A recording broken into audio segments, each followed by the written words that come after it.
UFC Vegas 101 is the first fight in 2025, and overall, it was a spectacular fight card. I was there live. I was sitting on a couch, cage side, and I saw all 14 fights. My name is Angelo.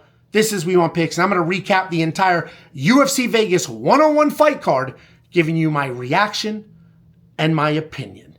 Before I break down the fights, let's talk about two things. One, safety parlay hit. If you don't know, every single freaking event, I put up a parlay, a single parlay. I call it safe. I believe in it with my whole being, and that parlay continues to be the beacon of stability. This week, it hit. It hitting this week made it hit 10 of the last 11. The only one I hit was the random middle of the night Chinese fight card, and things went a little bit south when I picked a round line over. But the safety parlay continues to be the most stable bet in this space, period. End of story. If you want to unlock the safety parlay for UFC 311, you can do so right now. Just go to WeWantPicks.com, click Become a Member. It's freaking $10. It's $10. You spend $10 on God knows what. $10. Unlock the safety parlay, everything else. WeWantPicks.com. Let me mention how the UFC Apex Experience was, and then we'll talk about the fights. If you want to fast forward. There's chapters. Don't be a crybaby. This was my first time in the UFC Apex. I had never been there before. I didn't know what to expect. I knew it would be small. That's all I knew. It was way smaller than I could imagine. It felt like the ballroom of a medium-sized hotel. Like if you went to a good hotel, not like a grand, massive hotel, and not a courtyard, somewhere in between. It felt like the ballroom to that. It's divided into two sections for the most part. There's the cage. On one side of the cage are the fans. This is where you can buy tickets. This is where we were sitting. It seats maybe 50 to 60 people, maybe. The other side of the cage is a similar seating arrangement, but it's mostly just chairs on bleachers, and those are invite. You can't buy those tickets. The UFC give those tickets to celebrities and fighters and things like that. Overall, the experience was incredible. It was dead silent. It was smaller than I thought it would be, and it was quieter than I thought it would be. I knew Jacob would be the loudest person in there, but I didn't know how quiet it would be. You literally find yourself whispering. And that's for two reasons. One, insanely quiet in there, and you feel like you're going to get judged. Two, the way the setup goes on the fan side, it is the width of 5 couches. Every couch can fit 2 people. On one side of that couch section is the red corner family. On the other side is the blue corner family. So we were 1 couch distance away from the blue corner's family. So you're watching fights, you're rooting for fighters, and their family members, their children, their grandparents are literally right there. So you kind of get into your thoughts a little bit, and it's like, maybe I shouldn't scream rip his head off when his 6-year-old daughter is sitting right there watching these fights as well. Overall, the Apex is an incredible experience. If you can afford it, I recommend going. It is very expensive. I have been to normal pay-per-views. I have been to regional MMA shows. This is my first experience at the Apex. This is by far the most expensive UFC experience I have ever had. It is very expensive. And that's because they only sell 50 or 60 some odd tickets. And every single ticket is a VIP ticket. We happen to get the couch, which is the most expensive. Best view you'll ever get on this planet. You can see the fights in the cage. You don't even have to look at the screen unless they're like in front of the bar or something like that, or the cameraman standing in front of you. Unlimited drinks, unlimited food. If you have the means, if there's a show that makes sense, I do recommend going. It's an incredible experience. Let's talk about the fights. The first fight of the night was Nurullo Aliev and Joe Solecki. Joe Solecki stepped up on short notice, and it looked like it. It looked like it. First of all, he basically pulled guard, right? Nurullo Aliev cracked him, moved forward a little bit, and Joe Solecki just kind of fell back, pulling in the guard. He had a triangle that was kind of locked, but not really, and he had that a couple of times. Joe Solecki's a gamer. He's not a quitter. He's not soft. He is a gamer. And what is funny, in that Apex, in that tiny little arena, sitting next to people, I had Nurullo Aliev in the safety parlay. The safety parlay that I just bragged about and said was the beacon of stability. And I was cheering for Joe, because his family was right next to me. And I like Joe Solecki. He's a gamer, stepped up on short notice. And I was cheering for him. I was yelling, Joe, you shoot first. And what did he do? Late in the third round, he shot first, ended up in a dominant position. Too little, too late. Didn't matter. Nurullo Aliev won that fight. Couple of things. One, we all thought Nurullo would win. He did win. No surprises there. Two, what is surprising, though, is Nurullo's not great. Not great. Joe shot 1 takedown and got it. Nurullo Aliev is not great and could potentially be a future fade, but he did get it done, and it is what it is. Let's move on to the next fight. I got to look at my notes. Normally I film this. I have nice graphics on the side. We got images. I'm in a hotel. You can see I'm in a hotel. I left the Apex. I came here. I'm 29 drinks deep, and I'm filming this for you. So sorry, no graphics. I'm going to look at my phone to remember the fight. Then we had Fatima, Kline, Victoria Dudakova. I kind of got smoked on this one. I picked Fatima, as did the rest of the world, but I said, those odds seem a little crazy. 10-1 favorite, minus 9,000 seems a little crazy. I think Victoria Dudakova could win around here. And if you're just looking at the result and you see that Fatima Kline won by finish, you're going to assume it was a mauling. It was not a mauling. Victoria Dudakova did really well. Got takedowns, multiple takedowns, almost whenever she wanted to. The issue was, after she got the takedowns, instead of settling, instead of keeping the position and riding out, she was moving, trying to pass, and then Fatima ultimately was the better scrambler, the better grappler, although Victoria had some great grappling exchanges. And because Fatima was the better grappler, she ended up in dominant positions, got a couple of sweeps, ultimately ended up on top, and broke Victoria Dudakova. The takeaways here are, Victoria Dudakova got finished. It is what it is. I'm just going to put that one aside, right? Because you all thought that would happen. She was a minus 9,000 favorite on the other side. Sorry, 900. The Fatima Kline side, I'm trying not to be a hater here. Yes, she won. Yes, she won by finish. I do not think she looked like a minus 900 favorite. She did not look like a 10-1 favorite. She won by finish after being in a couple of bad positions. And if Victoria Dudakova had this much more self-control and kept the positions instead of chasing, she could potentially grind, steal around her too, and win that fight. We'll see what Fatima Kline is made of in future matchups, but seems like anybody who could take her down and maintain that position can beat her. Exact same way Jasmine Jasudavicius did it. Then we have Bruno Lopes taking on Magomed Gadzhiyasulov. This fight was brutal. This set the tone for the night. This was like, oh, this is the night this is going to be. Bruno Lopes did a good job. He weathered the storm on the feet, ultimately just bum rushed Magomed to the cage, tried to take him down over and over and over again. Early, Magomed's takedown defense was there. It was there early. He was in good shape. He would push his hips all the way forward, spread the legs, slide down, build up, and defend. And that's what it looked like early. Anytime they were at distance, Magomed was the much better striker. And then stopped caring. No sense of urgency whatsoever. Wasn't letting his hands go. Wasn't trying to finish. Had no problem. There were times where Bruno Lopes was shooting in the middle of the cage and Magomed was defending while pulling backwards. Like, let me get to this cage so I can relax. And he's just giving up minutes. His team was on the left of us, and you can see they were just like head in the hands, just disappointed. You could tell Magomed does not have it in him. He is a hammer, not a nail, and when things weren't going well for him, he was looking for every way out. Did he full-blown quit? No. Was he perfectly happy leaning up against the cage and playing that stupid-ass game, losing a decision? Yes. He did not at any point push the extra little bit. There's 10 seconds left. Let me make sure I win this round.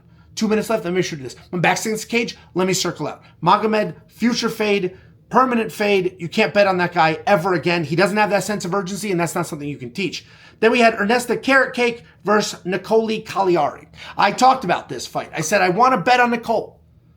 And Nicolle's somebody you should do a plus 3.5 on. If you did place that plus 3.5, you would have made some money because that fight went basically as I expected it to. We had Kareckaite, the far better striker, and when she could strike, she let her hands go and she got it done. But Nicolle closed that distance, bullied Kareckaite to the ground more than one time. I think the more impressive side of this fight was the Nicolle side. She did lose the fight, and I think she should have lost this fight. I don't think it was a bad decision by any means. I do think she was very impressive. To be as jacked, she is jacked. To be as jacked as she is at that weight class, pushing that pace, that fight was very good, very fast-paced, lots of grappling exchanges. It was not boring at all. To push that pace, be that jacked, and not get tired, do that for 15 full minutes, very, very impressive. Nicolle Caliari, I definitely said that wrong, is somebody that we should look at going forward because she might be somebody that can really grind for us, make us a couple of bucks. Maybe she'll be in an underdog spot again. Kareckaite, I didn't see anything from her that I hadn't seen before. She's long, she's lean, she's a good striker. She's got some dog in her. She's not a quitter as well. She defends takedowns. If she gets taken down I mean, she wasn't accepting it, then they got her arm trapped and was kind of stuck there. But overall, that was a really fun, exciting fight. Lots of credit to Nicolle there, even though she didn't get the win. Then we had Jacobe Smith, Preston Parsons. The second half of the safety parlay was short notice UFC debut Jacobe Smith, and he got it done. He looked pretty good early. Preston Parsons looked, bouncing around, doing his things. Jacobe Smith just bang, lightning fast, tons of power, got it done. I thought he would wrestle, didn't need the wrestle, didn't matter. And what was interesting is I took a leak. I took a lot of leaks. I probably peed 28 times. It was actually incredible. And while I was taking a leak, Preston Parsons was in the bathroom with the commission. After you get your hands wrapped, the commission follows you everywhere to make sure you're not doing anything sneaky with the gloves or the wraps. And he said, hey, good luck, Preston. And he just looked off. And fine, he's taking a leak. Somebody's watching him. The random person saying good luck. And then he was walking out. He saw Jacob. Him and Jacob have had exchanges before. He was going to be Jacob's lock of the week with his previous opponent. Jacob made him a highlight, did all that. He saw Jacob. He said, let's get it. And Jacob was like, he looks off. And he went out there and he looked off. He looked scared. He went from fighting a UFC debut that's kind of a bully to a UFC debut with high-level collegiate wrestling, insane power in his hands, and insane speed. Jacobe Smith might be somebody. Everybody all week long, his cardio. Aren't you worried about his cardio? Didn't matter. Cardio did not matter in that fight. He didn't need it. It didn't even go that long. I am very curious to see what Jacobe Smith can do in the future. Then we had Thiago Moises versus Trey Ogden. This was an interesting fight. First of all, I don't know if they talked about it on the broadcast because we didn't get to see the broadcast and we can't hear that audio, but Trey Ogden pulled his bicep. We were sitting next to his family after, the fight was over, end of the third round. He looks through the cage, looks at his family, points to his bicep like this. Then as he walks out, we were close to the loser's side, so the losers walked right past us. We were there sitting next to his family. He was talking to his family, said, I pulled my bicep, and it is what it is. And maybe that explains a couple of things, but honestly, the biggest issue to me was he didn't wrestle. First round, Trey Ogden did really well. The striking was there. He won that first round. I thought he was going to wrestle. He was clearly far larger than Thiago Moises. It wasn't even close. He was so much bigger than Thiago Moises. It was ridiculous. But he was winning the striking exchanges. The one and only strike that Thiago was landing was a calf kick, and he was landing it often, and he was landing it hard. And in the second round, he hit it so hard that Trey Ogden fell down. And when Trey fell down, Thiago got on top of him, and obviously he wasn't going to get out of that. Thiago's a very, very good grappler. So it was 1-1 going into the third, and the third round, Trey Ogden finally shoots a takedown. Jacob and I are yelling, shoot a takedown. Jacob's yelling, you have takedowns too. You have takedowns too. He finally shoots a takedown, gets it, then gets overextended, gets swept on his back the rest of that fight. It is what it is. He lost the decision 29-28, plus 3.5 on him would have been nice. That is the third underdog on this card that I picked. Every single underdog that I picked, if I bet the plus 3.5, it would have cashed. All the underdogs I picked, one of them won, two of them lost, and the two that lost won a single round. So it is what it is. Should have did the plus 3.5 on Trey instead of the money line. You live, you learn, but ultimately he said it was his bicep. Again, he won the striking exchanges. We just needed him to not slide off on that takedown in the third round, and he wins that fight.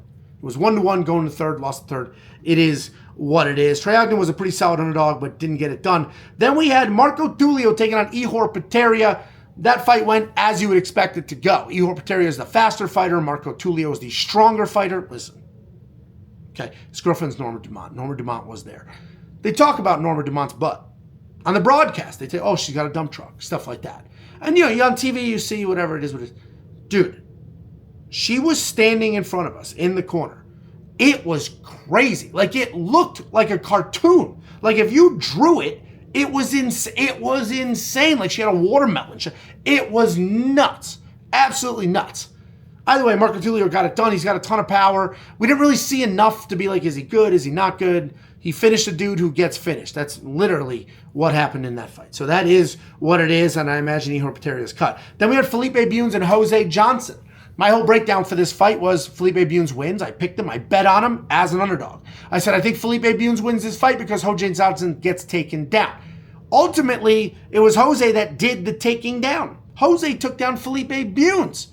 But it was the jiu-jitsu that got it done. Felipe, off of his back, threw up an armbar, ended up finishing Jose Johnson. So the underdog pick cashed, the bet cashed, everything was good there. Not exactly what I thought it would be. I thought he would be wrestling offensively. Instead, he got taken down. But I think we could just agree that Jose Johnson wins fights because he's ridiculously long. Not because he's great, right? He's not the most powerful guy. Like, what is he so good at that if he had normal size, he would continue to win fights? And that's the real question. Felipe Bunes got it done. Happy to cash that bet. Then we had Punahele Soriani taking on Uros Medic. This one was kind of a shocker because I said if Punahele wins this fight, it's because of the wrestling. Division III All-American. We saw him wrestle in his last fight. Uros can get taken down. If Punahele wins this fight, that's how. That's not what happened. He knocked Uros Medic out. Uros Medic stayed a little too far extended on exchange, on a combination, and then whack, right over the top was Punahele Soriani, knocked him out. Punahele gets on the microphone and says, my game plan was to wrestle in this fight. And that was concerning. So it seems like Punahele might have won that no matter what. But the reality is Punahele is 2-0 at welterweight with 2 decent wins. The Miguel Baeza win, his last fight was okay. This is a good win. Uros Medic is good. He is dangerous. He finishes people. He's got power. Like, that was a good win. To knock that dude out when your game plan was to wrestle, that fight wasn't even long. It was 30 seconds. Wasn't even long enough for him to wrestle. It'll be interesting to see what Punahele looks like in the future and what his next fight will be. Then we had C-Rod, Christian Rodriguez, and he took on Austin Bashi. This is the only decision that you could dispute if you want. I thought Austin Bashi probably won that fight. I thought the first 2 rounds went to Austin. C-Rod won the 3rd round. That's what it felt like. And I think I'm remembering that correctly. What I will say, a couple of impressive things on both of their sides. On the C-Rod side, his scramble skills are nuts. It is crazy how good that dude is at scrambling. It's crazy. It is crazy how good he is at scrambling. In that first round, C-Rod had some success striking, so Austin went to the grappling. He got the takedown. Didn't do much with him, but he got the takedowns. When he gets taken down, C-Rod does a phenomenal job of bending his knees in, making space, getting busy, working up, while not expelling too much energy. So his opponents are working, and C-Rod's just doing enough movement to get out of there and create some space. So C-Rod is very good. I sat there the whole time saying C-Rod is good. If you watch the broadcast, you watch C-Rod look over and go like this. That was to Jacob. C-Rod flipped Jacob off. And if you're wondering why or what the hell was that about, I saw him flip. It was literally Jacob. Looked him dead in the eyes and flipped him off. And that's because when C-Rod was standing to do his walkout and he's standing there getting ready, Jacob was just looking at him dead in the eyes like this, thumbs down. No big deal. It's a thumbs down. Relax. It's an adult man. You can't get a thumbs down. So he's getting a thumbs down. And then during the fight, against the cage, facing us, Jacob's like, let's go, Austin. Come on, Austin. Get off the cage, Austin. And C-Rod looked right at him and goes, and then went back to the fight. Then after the fight was over, C-Rod was talking to his coaches, looking over here, was going, ooh. It was actually pretty awesome. It made Jacob look like kind of a fucking. But C-Rod looked good. I don't necessarily think he won that fight. This is a 10-9 must system. You score the rounds. I thought the first round was razor thin. I thought that went to Austin. The second round went to Austin. It was the 3rd round that C-Rod was able to make something happen. Overall, C-Rod did what he does. Makes other people work till they slow down and they look desperate. That's what happened. I thought Austin Bashi looked good, though.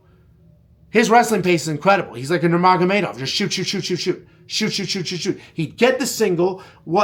As a wrestler, I think he's a more accomplished wrestler than I am, but he's going to get a critique from me anyway. As a wrestler, I just didn't understand why he was getting to that signal beautifully, and then instead of dumping it and running the pipe, he would just go right to the hip. But then when he got to the hip, sometimes he would try to lift. Other times, C-Rod would just sit his ass down, spin out, and then all of a sudden they're back to neutral. But overall, Christian Rodriguez did a great job defending takedowns. Austin Bashi did a great job shooting them over and over and over and over. I thought Austin Bashi did enough to win that fight. I thought he won the first round. I thought he won the second round. Second and third were the most clear. The first was the closest. I was surprised it wasn't even a split decision. It was 29-28 across the board. But it is what it is. Then I saw Anthony Pettis in the hallway.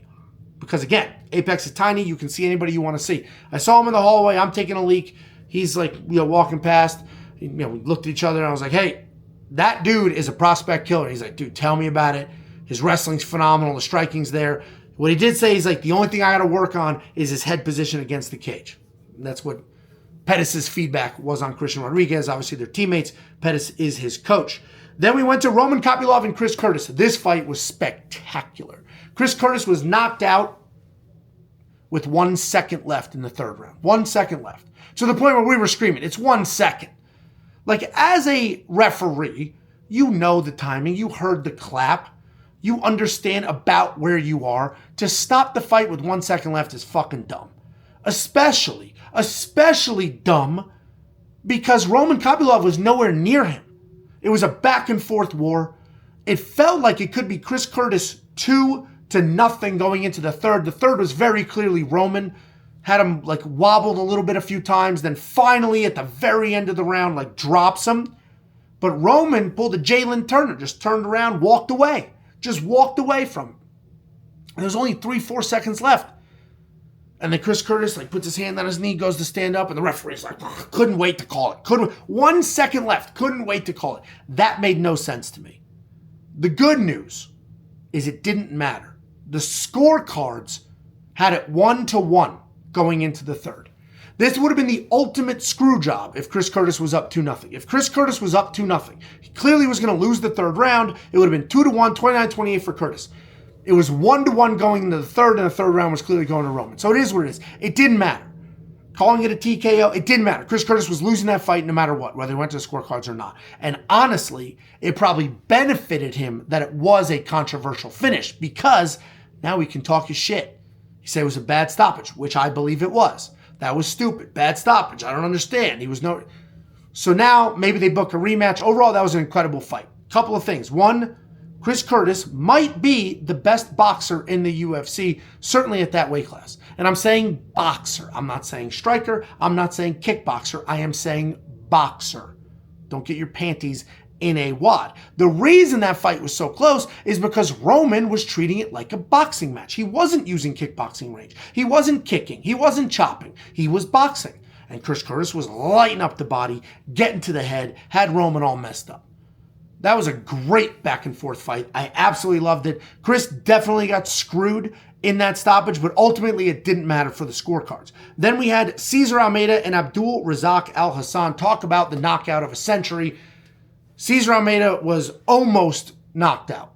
Abdul Razak Al Hassan, the speed, the power was there. Drops Cesar Almeida. Has him in a world of trouble. Had that dude in a bad way. Cesar Almeida works his way back up, fires a cook, blast Abdul Razak Al Hassan. That dude was unconscious for 7 minutes. It was eerie. It was awkward. It was uncomfortable. His family was sitting there for 7 minutes without Abdul moving.